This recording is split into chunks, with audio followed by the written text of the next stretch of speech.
ยันแม่ผูกคอตายยันเราทุกข์แห้งนะยันแบบเราแบกภาระบ่ไหว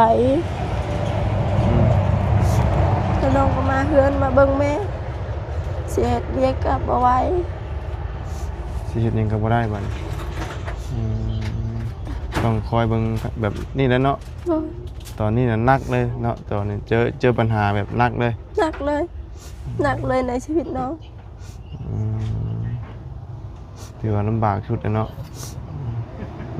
มันเจอแบบนี้ทั้งอ้ายแล้วก็ว่าทั้งพ่อทั้งอ้ายเนาะครอบครัวก็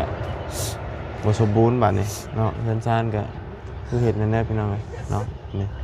โอ้แนมไปก็ประตูหน้าต่างก็บ่ได้มีเนาะบ่มีกลางคืนน้องบ่ได้ปิดสิเบิ่งอายตอนคืนจะนอนอยู่ไสจ้ะนอนอยู่บนน้องชายน้องยืนนั่นบ่น้องชายยืนนะโดยบนประตูนั้นต้องคอยเบิ่งอ้ายโดยเฮาย่านเพิ่นงัดเพิ่นหยังออกเนาะบ่คันเพิ่นงัดออกบ่ย่านเราผูกคอตาย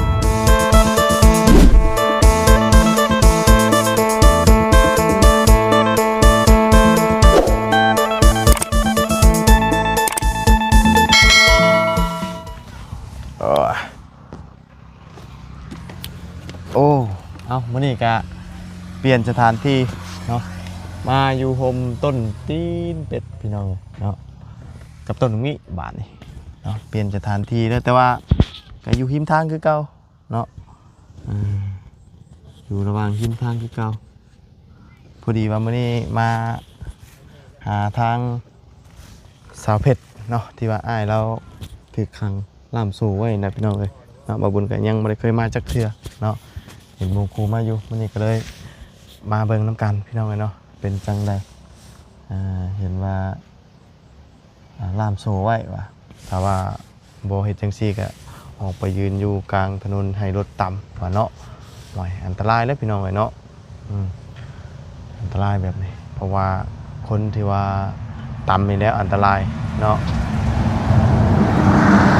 แน่นมาแล้วเป็นยืนว่าเอาแบบปูดปิดมาสิเนาะเอาแบบต่ำมาเลยเป็นโทษอีกพี่น้องเอ้ยติดคุกอีกเนาะส่วนเรื่องเล่าสิเป็นยังไงก็สิเข้าไปถามข่าวทั้งสาวเพชรเนาะหรือว่าน้องเพชรบุญก็ยังไม่ได้เคยมาเที่ยวเห็นแต่หมู่มาน้องเพชรบอกว่าบุญบ่เคยหูว่าเพื่อนเพิ่นอยู่จุดนี้เนาะวันนี้ก็เลยมานำกันทางมาตูนเบาไล่พี่น้องกันเนาะเอาสบายดีเด้อเนาะสบายดีและสวัสดีเพื่อนพี่น้องกันเบิดทุกคนพอกันมื้อนี้ก็มาเยี่ยมยามถามข่าวทางน้องเพชรเนาะกับครอบครัวเนาะส่วนเรื่องราวแล้วนี่บ่บุญยังบ่ทันฮู้รายละเอียดเนาะมีแต่ว่าสิเข้าไปเบิ่งกันเนาะกันทุกคนพี่น้องเนาะที่มาที่ไปเป็นจังไดจังได๋มาเฮ็ดกระต๊อบน้อยครั้งอ้ายเนาะไปสาเดียวจังได๋กันไปเบิ่งกันเด้อพี่น้องนี่บ่เนาะพี่น้องเอ้ยพี่น้องเฮ็ดตีข้อขังเลยนี่เอาสบายดีล่ะสบายดีเนาะเจ้าบ่น้องเพชรนะโดยตัวสบายดีโอ้บายฮู้จักอยู่อันนี้ไม่กันเนาะตัวอยู่นี่เตะหึงแล้วบ่50,000ฮะ50,000อะไรตัวเนาะแล้วว่าได้บ่ได้กินข้าวแล้วบ่ฮะกินแล้วได้ยังกินหน่อไม้วันนี้กินหน่อไม้บ่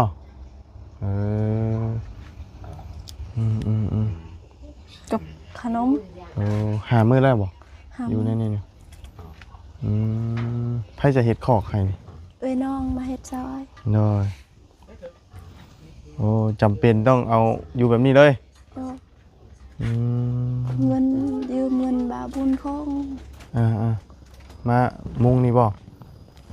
ยืมเงินซื้อสังกะสีเท่าไรยืมเงินเรา800,000อ่อนๆเราถ่ายคลิปแล้วเราเป็นแต่หึงนะบ่ 3 ปี 3 ปี โดย3 ปีปีนี้ อ๋อแต่ว่าแต่ก่อนนั้นบ่ได้ขังบ่ บ่ อ๋อแต่ก่อนนี่เป็นได้ไดจ้ะ แต่ทวิตเราสิเป็นเลยเราไปตัดไม้น้องเฮ็ดเฮือนนี่ เฮ็ดเรือนหลังนี่ โดย อืม แล้วเราตกแต่ผู้ ตกตะพู แล้วหักขาเขาแล้วนี่ ของเขาฮัก โดย อืม บัดแล้วปัวเราก็ดีแล้วเราก็บัดแล้วเราเริ่มจะเป็นเรานอนบัดแล้วดนไปแล้วเราเพลงเราเอาคนเดียวเป็นได้ เว้าผู้เดียวเลย โดย จมไปเรื่อย โดย ๆแต่ตอนนี้อันเราแบบว่าเว้าฮู้ความคนอยู่บ่ เว้าได้อยู่ เว้าไปว่าเฮาถามหยังบ่อันบอกหยังนี่นะ บางทีเราก็เข้าใจบางทีเราก็บ่เข้าใจ เออแต่ว่าตอนในระยะ3 ปีนี่คือ ยังบ่ได้เฮ็ดข้อขังไว้ ครั้งเราเทื่อเดียวครั้งอยู่เฮือน ขังอยู่เฮือน โดยบ่มีเอ้ยน้องมาเฮ็ดให้ น้ ก็ อย เลยบ่ได้เฮ็ดครอบตอนนั้นก็มีเอ้ยน้องมาซอยน้องก็เฮ็ดครอบให้เราเฮ็ดเฮือนนั่นนี่ให้เราต่างหากเลย อันนี้หาก็เริ่มเฮ็ดเนาะหาก็เริ่มขังคือน้ำในนี่ต้องเอาไว้หอยไว้หั่นเลย โดย ถ้าขังแบบนี้แล้วเฮาสิไปเฮ็ดจังไดบาดนี่ ก็ได้ เฮาสิไปใส่กันยากแล้วแบบขังไว้จังซี่ เฝ้าลาวนี่แหละ ต้องเฮาก็ต้องเฝ้าอีก เอาให้เรานำเข้าเด้ยามเราสิกิน อืม ครั้งเราบ่ให้เขานำยันเราตาย คำบ่ขังนี่สิเป็นลักษณะใดนี่เนี่ย คันบ่ครั้งนี่เราออกตามทางแล้ว เราโบกมือใส่รถใหญ่ ให้เขาจอด ให้เขาจอด อืม บางทีเราเห็นรถเก๋งรถหยังเราก็บาย หมายว่าเขาไปยืนอยู่กลางหนทางเลย โด กลางถนนนี่เนาะนี่พี่น้องเลย รถจนบ่กล้าไปมื้อนั้น อ่า มันอยู่บนกลาง เนาะ น้องสิไปห้ามก็ยันมันตี้มันเป็นหนัก อืม คันมันเข้าใจใครแน่ไปบอกมัน อาจารย์ติดตัวตีนี่เนาะ โดยเทื่อหนึงมันตีน้อง บ่ น้องไปเอามันเป็นนักอยู่บ้าน อืมเคยเป็นนักเลยแบบว่าบ่ฮู้หยังเลยตีเลย โดย โดนเติบได้บ่ กับปีกายนี่ อืม ปีนี้แหละ โดยตอนนี้น่ะเจ้าอยู่กับไผใจในเฮือนในชาน อยู่กับแม่ กับแม่ให้แม่นี่บ่ บ่แม่น้องไปให้แล้ว ไปให้แล้วม น้องเฝ้าอ้าย เจ้าน่ะเผาอ้าย โดย อยู่กันทั้งเบิดจักคนจ้ะ ครอบครัวน้องมี7 คน 7 คน โดย อยู่นำกันเบิด7 คนตอนนี้ ก็ อืม นั่นคือพ่อน้องปูน้องไปบำบัด พ่อก็เอาไปบำบัด โดย เป็นยังอีกอ่ะ พ่อน้องเขาเอาจุดเพื่อน จูดเทือน โดย จูดเทือนแพน เพิ่นปู เทือนปูอ๋อ แต่ว่าพ่อน้องบ่ได้เฮ็ด แต่หึงนะจูดนะ ปีกายนี่แหละพ่อน้อง8 เดือนนี่แล้ว อ๋อจูดเทือน คันนี้ยาเฮาบ่เห็นถูกซื้อให้แม่เฒ่าหาล่ะเบิ่งไปก็บ่เห็นถูก ยาเวนหง อยู่บ้านนี่แหละเฮาเบิ่งบ้านเฮาเพิ่น โดย เล่นเพนั่น อืม เลี้ยงแต่หล้านเด็กน้อยๆนี่เลี้ยง เอาเนาะ ตาก็บ่เฮ็ด บ่เห็นแล้วเฒ่านี่เฮ็ดได้ใช่เนาะ เหลือเฒ่าจะเฒ่านะตา โดยอันพ่อนี่ก็เอาไปค้างคือกัน โดยพ่อน้องก็ติดคุก แล้ววันนี้ตอนได้สิได้ออกบ่นี่ บ่ฮู้ บ่ฮู้กำหนดอีก โดยน้องบ่ฮู้นํเขาเมื่อยแล้วเบิ่งชีวิตตอนนี้เมื่อย มันเจอแบบว่าทั้งอ้ายทั้งพ่อแบบว่าอยู่ในกรงหมดเลยเนาะถ้าก็อยู่ในกรงหมดแล้วอ้ายก็อยู่ในกรงพ่อก็อยู่ในกรง เนาะ ทั้งอ้ายทั้งพ่อเนาะสาวรักพ่อลองมากเป็นอ้ายแต่ว่าตอนนี้เท่ากับสาวรักครอบครัวก็อยู่ในกรงหมดเลย โดยแต่ชีวิตน้องนะไปเฮ็ดเวียกอยู่สิโพน แต่ก่อนเจ้าเฮ็ดเลี้ยงชิโปน โดย ยายน้องเป็นอย่างนี้แล้วน้องก็มาเลยมาเบิ่งแม่ยันแม่ผูกคอตายยันเราทุกข์แพงอะนะยันแบบเราแบกภาระบ่ไหวแล้วน้องก็มาเฮือนมาเบิ่งแม่เสียเรียกกับบ่ไหว สิเฮ็ดหยังก็บ่ได้บัดนี้ต้องคอยเบิ่งแบบนี้แหล้วเนาะตอนนี้น่ะหนักเลยเนาะตอนนี้เจอปัญหาแบบหนักเลย หนักเลยในชีวิตน้อง ถือว่าลำบากชุดนะเนาะมันเจอแบบนี้ทั้งอ้ายแล้วก็ว่าทั้งพ่อทั้งอ้ายเนาะครอบครัวก็บ่สมบูรณ์บัดนี้เนาะเรือนซ่านก็คือเฮ็ดนั่นแหละพี่น้องเอ้ยเนาะนี่โอ้แนมไปก็ประตูหน้าต่างก็บ่ได้มีเนาะ บ่มีกลางคืนน้องบ่ได้ปิดสิเบิ่งอาย ตอนคืนเจะนอนอยู่ไสจ้ะ นอนอยู่บนน้องชายน้องยืนนั้น บ่นอนซ้ายยืนนะ โดยบนประตูนั้น เออต้องคอยเบิ่งอ้าย โดย เฮาย่านเพิ่นงัดเพิ่นหยังออกเนาะ บ่คันเพิ่นกันออกบ่ย่านยันเราผูกคอตาย อ๋อ ยั ย่าน น เราคิดสั้น ย่านตัวนี้ โดย มีแต่ว่าหาสิ่งใดสิ่งหนึงเนาะเอาออกไว้บ่ให้เพิ่นมีแนวผูกเนาะ โดย คือโซ่นี่เฮาขังไว้สิบ่ได้ผูกก็ได้ติ ยันเพิ่นออกแต่ทบิดเลย เพราะว่าน้องเฮ็ดปิดเลยแล้วมันบ่ได้เข้าไปในแล้วบ่ได้เอาออกโซ่นั้นสิใส่ลาวแต่ว่าหลุดจะตื่นแล้ว เนาะเพราะว่านั่นก็ออกบ่ได้ดอกขังไว้คำว่าเทินตีนยันนี่ก็ออกคือกันตัวนี้เนาะ อ๋อ มันใหม่บ่ได้ใหญ่ คันเราสิออกเนาะตัวนี้แต่เราก็น้องก็บอกสอนลาว โดย น้องบ่ได้อยากตีอยากงังบ่ได้อยากขาเจ้าดอกน้องสิปัวเจ้าให้เจ้าออกแล้วเจ้ามีแต่ไปตามทางย่านรถเหยียบเจ้านะ บอกเพิ่นนั่นบ่เพิ่นก็ฟังอยู่บ่ เพิ่นฟัง อืม ตอนนั้นเพิ่นเลาะไปเลาะมาแล้วมาฮอดเรือนนี่เพิ่นก็จมแบบเมื่อยเด้แล้วนั่นนี่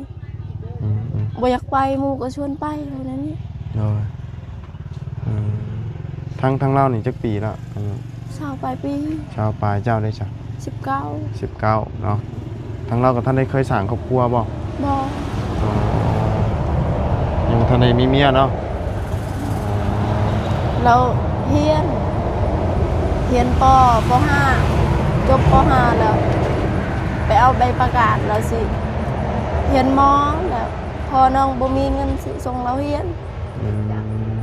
ไปเรียนกับไปเรียนอยู่บ้านดง โดยบ่ได้เรียนได้หยังข้างใน โดยไปก็ต้องมีรถจักรไปมี โดยในเฮือนในชานเจ้ามีหยังในสวนรถล่างก็บ่ได้มี มีรถอายน้องอายผู้ที่สองนั้น อ๋อมีอ้ายผู้ที่สองอีก โดย อันนี้อ้ายอีกผู้กกบ่นี่ ผู้กก อ๋อโดยแล้ววันนี้อันประเภทน้ำในเนี่ยอาบให้เราอยู่บ่นี่ อาบน้องไปตัก แล้วเขาสิให้เราอาบในใดเราอาบเอง เอาบัวนั่นตองบนนี้ ฮะ ต้องให้เราอาบบนนี้ อ๋อ เราก็นั่งบนนี้สบู่ยังก็ยื้อให้เรา กระสุอยู่คือว่าเอาบัวใช่นี่เนาะแต่ว่าเรื่องเงียวเรื่องทายเรื่องหยังแม่นอยู่หั่นเด้อมีแต่ว่าเขาถมมาเนาะ ขี่เราขี่ใส่ทงใส่ทงด โดยมันจำเป็นเลยนี่เนาะ ำ ถือว่าจำเป็นสุด เราก็จำเป็นน้องก็ทุกข์ใจเฮ็ดหยังบ่ได้ไปเสียหญ้าก็บ่ไปแต่เบิ่งลาวนี่ไปก็บ่กล้าไปปะลาวปะให้น้องชายยันบ่เอาน้ำบ่เอาเขาให้มัน เมื่อยแห้งมาละเห็นแบบนี้ เมื่อย สุดๆเลยป่ะ สุดแล้ว ถือว่าสุดแบบว่าท่อในชีวิตได้เลยเนาะ ถอดในชีวิต แต่ก่อนเราก็เป็นบ้าอยู่แต่ว่าบ่ได้เป็นหนักน้องก็มีความฝันอยากไปเฮ็ดเวียกแล้วก็อยากสิเปิดร้านอาหาร เก็บเงินมาน้องก็ ตอนนั้นเรายังบ่ได้เป็นแล้วนี่น้องไปเฮ็ดเวียกเดือนหนึง2 ล้านน้องก็เก็บได้20เงิน อืม น้องซื้อผู้เดียวเนาะ อืมอืม ตอนนี้บ่ได้อยากได้หยัง โดยเนี่ยพี่น้องเลยเนาะชีวิตคนเฮาโอ้ยนั่ง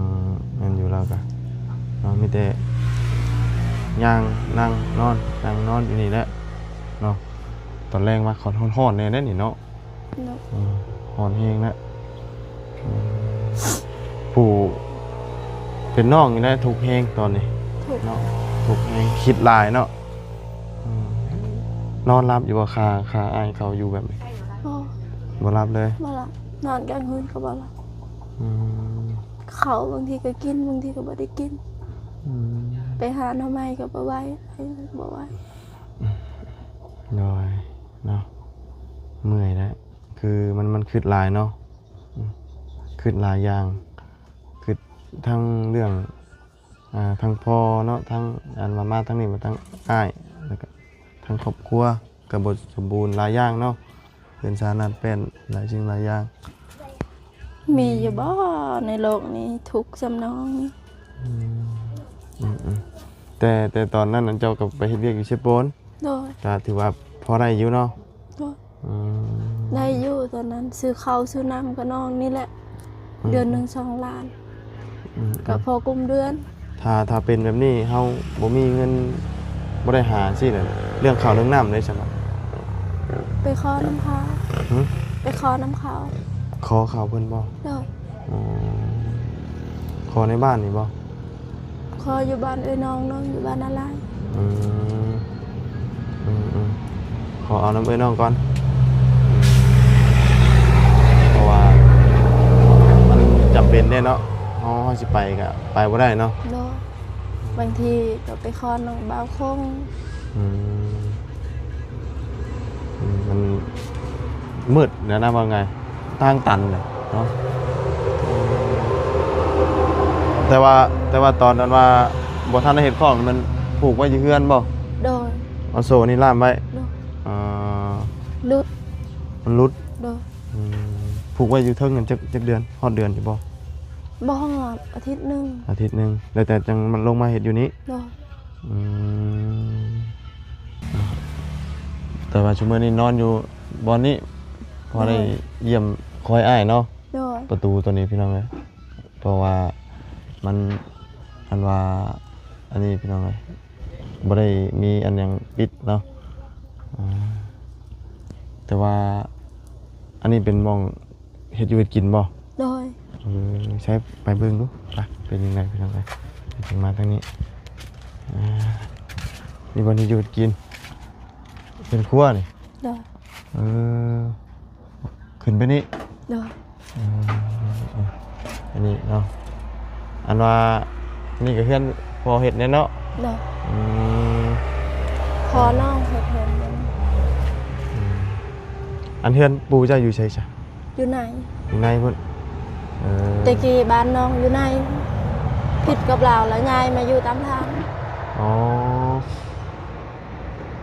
อันจูดนี่จูดดนแต่ไป จูดเทือนนี่ จุดเฮือนนั้นอายน้อง บ่จูดแต่หึงนะบ่ ปีกายนี่ ปีกายนี่อ๋อ วางเดือน12 เทือนนี่แสดงว่าหากันยากมานี้ โดย อ๋อแล้วมันอยู่นี่เป็นดินไปจ้ะ ดินน้องเอง เอาดินเจ้าเองดินทั้งปูว่าคือดินทั้งเมย์ ดินทั้งพ่อ ทั้งพอแต่ละซื้อใช่ป่ะ บ่ดินแบบสมัยตะกี้เขาเฮ็ดให้อยู่นี่เนาะ มันยังบ่ได้มีทางนี่ มันมีทาง โดยเขาเฮ็ดให้แล้วบัดแล้วเขาเฮ็ดทางแล้วพ่อน้องก็ย้ายมาปลูกเฮือนอยู่นี่ อืม ตะกี้พ่อน้องเฮ็ดสวนอยู่นี่ปลูกบางนั้น โดย ยังอยู่บางนั้นหลา อ๋อย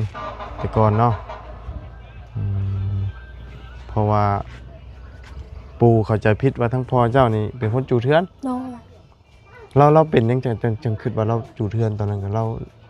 พ่อน้องกับปู่น้องก็บ่ถูกกัน เราแค่แบบว่าบ่ถือกันชื่อนี้บ่ โดย แต่ว่าทั้งพ่อเจ้านี่บ่ได้เล่นพวกอันสารเสพติดติ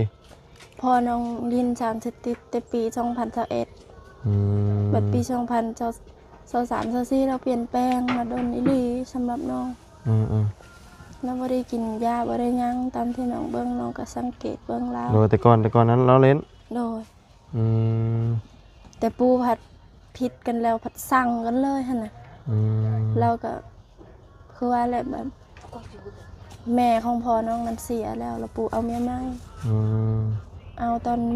แม่ตู้น้องยังอยู่เฮือนนั้น อืมว่าง่ายนี่พอสร้างลูกแบบเข่ากระดูกดำเลยได้เนาะ โดยสั่งเลย อ๋อบ่ถือกันมาจักปีแล้วระวัง เราบ่ถือกันกับพ่อแล้ว อ่ะ นะแต่น้องเกิดมาบ่เคยเห็นปู่กับพ่อถือกัน เออ บ่เคยเห็น เราบ่เคยถือกันตั้งแต่เจ้ายังน้อยพุ่นน่ะ โดย เกิดมาฮู้จักแบบว่าจำความได้ก็เห็นแบบในภาพแบบนั้นเลย แต่นั้นนะ แต่ว่าต้นปลายสาเหตุครับบ่ฮู้ว่าเพิ่นบ่ถือกันเรื่องใด บ่ฮู้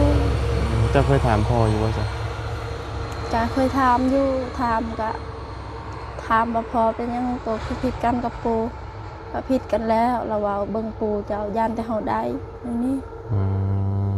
ดินสิปลูกเฮือนปลูกย่านใดก็ขายดินตัวนี้ อืม ขายหมดแล้วนะยังแต่ค่ากกมักมีหันแล้วขึ้นเทิงนี่ อืม ลุมหันดินเข้าหมดปลูกขายแล้ว โดยปู่เจ้าน่ะเฒ่าเติบแล้วบ่ กับบ่เท่าแต่เรามีเงิน เรามีเงินประมาณจักปี ประมาณ60 ปีนี่แหละ 60 60 ปีกับบ่เท่าเพราะว่าเราเก่ง แต่ว่าสิมีเงินกว่า โดย ปู่นี่มีเงินกว่า เห็นเราเว้าอีหยังก็บ่ย่านเรานั่นนี่ อืม มีเงินแล้วว่า โดย โดยน้องว่า บัดนี้เฮ็ดจังได๋จังฮู้ว่าทั้งอ้ายเจ้าเป็นคนจุดเทือน คนอยู่บ้านบอก อ๋อ เขาบอกพ่อเจ้าก็บ่ได้เฮ็ดอายเจ้าเฮ็ด อ่า แต่เขาสิเว้าเขาก็บ่กล้าเว้าย่านปูนั้นไปด่าฮอดเฮือน อืม เขามีแต่บอกน้องว่าคันไผบอกน้องก็บ่กล้าเว้าบ่กล้าเว้าบ่กล้าบอกว่าผู้นี้บอกเด้อ อืมคือผู้เพิ่นเห็นนะเพิ่นก็บ่กล้าคือกัน ดู อืม แต่มื้อนั้นพอน้องนั้นมือเขาว่าจูดเฮือนนั่นพอน้องนั้นไปกลางนกพุ่นฟังพุ่น ตอนเว้นตอนคืนน่ะ กลางเว้น อันจูดน่ะ ดู แล้วแต่ว่าตอนอันว่านั่นน่ะพ่อเจ้าก็บ่ได้อยู่ บ่ได้อยู่ อยู่พุ่นละ ดู อยู่แล้วอยู่แต่ตอนคืนอยู่พุ่นน่ะแต่ว่าไฟไหม้ตอนเว้น ก็เห็นอยู่อายนี่เราเอาไปตุกน้ำมัน เออ แต่ก็คิดว่าเราจะเอาไปใช้เห็น ตอนนั้นแม่น้องโอ้ยชมว่าแบบมันสิเกิดเหตุแล้วนะแม่ก็ขายน้ำมันยูทูบพัน อืมพอแต่ก่อนเจ้าก็ได้ขายน้ำมันอยู่นี้ โดยน้ำมันก็ขายแบบขายเป็นตุกซ้ำแคนนี่นะทง15,000บ่ อืม ตุกหนึง15,000ขายเท่านั้น แต่ตอนนี้เท่ากับบ่มีหยังขายแล้วบัดนี้ บ่มี ในเมื่อมันเป็นแบบนี้แล้วมันก็มีหยังมันก็เปลี่ยนแปลงกันเบิดเนาะ บ่ได้ขายบ่ได้หยังมีแต่อยู่แนวนี้ บัด เขา นี้ บ่มี เจ้าสิเฮ็ดในใดต่อไปบัดนี้สิเค้กขายแบบใด เดี๋ยวให้แม่เบิ่งอ้ายแล้วน้องสิไปหาเวียกเฮ็ด มีแต่ว่าให้แม่นี่เฝ้าอ้ายอย่างเดียว โดย เรื่องไปให้ไปชวนนี่แม่นบ่ให้ไป บ่ให้ไป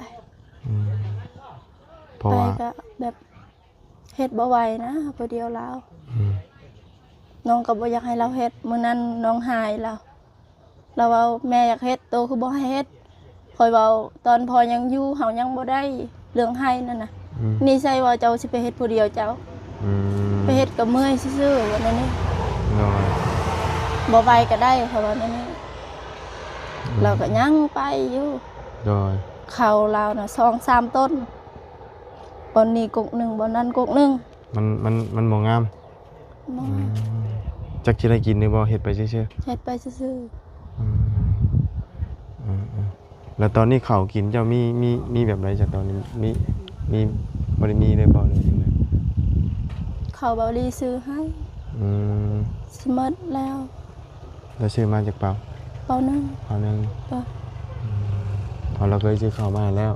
เปล่านึงก็มันหลายคนเนาะ โดย มันก็มีแต่คนผู้ใหญ่พร้อม อืม อายน้องก็ซ้ำน้องนี่แล้ว โอ้ใหญ่จำกันเบ่ล่ะ โดย อ๋อผู้หญิงจักคน ผู้เดียวน้อง อ๋อมีแต่เจ้าผู้เดียว โดย รวมทั้งหมดทั้งมวลทั้งพ่อทั้งแม่นี่7คน โดย อ๋อผู้ชาย4ได้นี่เนาะ ผู้ชายสี่ อืมผู้ชาย4คนอายไปเลย เจ้าลูกหลานบ่ด้วยนะ ลูกกลาง กลาง กลางหมู่ อืมอืมตอนนี้เท่ากับไปใช้กับบ่ได้ต้องดูแลอ้ายคนนี้ผู้เดียวพี่น้องเลยเนาะอืมนอนแบบนี้แหละเนาะเราก็ได้คอยเบิ่งเรื่องน้ำเรื่องในเนาะหลายจริงหลายอย่างโอ้ย อันอายถ่ายคลิปอยู่ นอนโลดนอนโลดเนาะตามอัธยาศัยเพิ่นนั่นแหละบ่เป็นหยังดอกนอนเลยตามสบายเพราะว่าเราก็ฮู้อยู่เนาะเพิ่นเป็นจังได ขอบใจหลายๆเด้อ โดย อายมาหา น้อยเนาะให้ก็ได้แต่มาเบิ่งนั่นแหละเนาะ เนาะ ช่วยหยังบ่ได้แล้วพี่น้องเอ้ย เนาะ เป็นแน่นี่ที่ช่วยไปในทางใดเนาะ มีอายมาหาน้องก็ดีใจแล้วได้เห็นหน้า เนาะ ได้เห็นตากัน อืม เพราะน้องก็บ่มีน้องบ่มี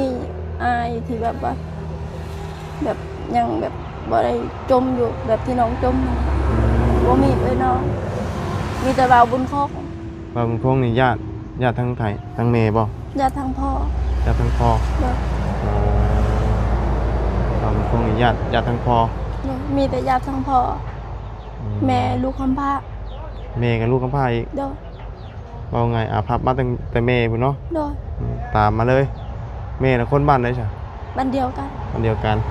แต่ว่าเราบ่มีพ่อมีแม่ พอเราเสียแล้ว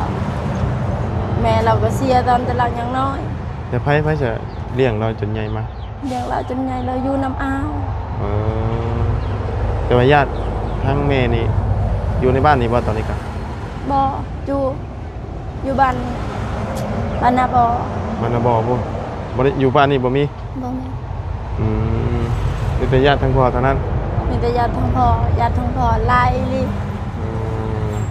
เมื่อกี้นี่ก็ปลาของพ่อมาอยู่เพื่อน อืมอืม น้องอยู่บ้านอะไรนั่นก็ญาติทางพ่อ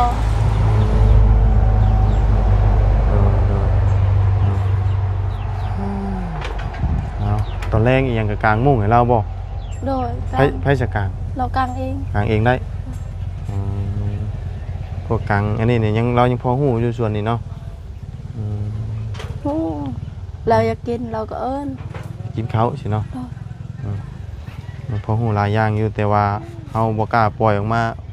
แบบนี้เนาะ โดย ปล่อยออกมามันอันตรายต่อคนภายนอกนี่แหละเนาะคนภายนอกภายในนี่แหละมันหลายผู้หลายคนตามท้องถนนเนาะโอ้ยเนาะเอาจังไดก็สู้ๆเด้อ โดย เนาะเป็นกำลังใจให้ฟังว่าสิผ่านพ้นไปด้วยดีเนาะทั้งพ่อทั้งอ้ายมรสุมตอนนี้คิดบ่ออกบ่เข้าแล้วจักสิเฮ็ดหยังก่อนเนาะเฮ็ดหยังก็บ่ถึงบ่เข้าพี่น้องเอ้ย เมื่อยแบบทอบ่คิดว่า จนบ่อยากได้หยังนะตอน อ นี้ ยากได้หยังอยู่ซื่อๆเฮ็ดก็บ่ไหวจักมาได้คิดหลายหรือ แม่นเฮาคิดหลายเฮาสิคิดบ่อยากได้หยังเลย ไม่อยากได้หยัง เฮาเมื่อยเฮาท้อเด้เนาะอันนี้บ่น้อง น้องชายน้อง อืมใช่ นี่ลูกเอื้อย เนาะป้าชาเดียวป้าบุญเอาอันน่ะมีกับข้าวต้มขนมมาพอได้ตอนเด้อ โดย โดยป้าเนาะเดี๋ยวเอามาให้โอเคเอาบ่าวกับบ่มีหยังเด้อ โดยขอบใจ เอาได้ให้อ้ายกินนั่นแหละต้มมีต้มหยังกันเนาะ ขอบใจหลาย สู้ๆเด้อ ๆโดย บ่พร้าวท้อเนาะ โดย สู้ต่อไปจังไดก็ได้เนาะป้าชาบาบุญอันน่ะออกก่อนเด้อดีๆไม่แห้งสบายดีเนาะเอาขอไม้กันไปเลยเด้อไปสาพี่น้องเลยอันนี้กระตูบเจ้าบ่โอ้กระตูบขายหน่อไม้หน่อมันบ่มีหน่อไม้ขายแล้วบัดนี้เนาะไปสาพี่น้องเนาะสำหรับนี่ก็ล่ำลาเด้อพบเจอกันใหม่ขอบคุณเพื่อนพี่น้อง FC ที่เข้าติดตามรับชมไปแล้วพี่น้องสบายดี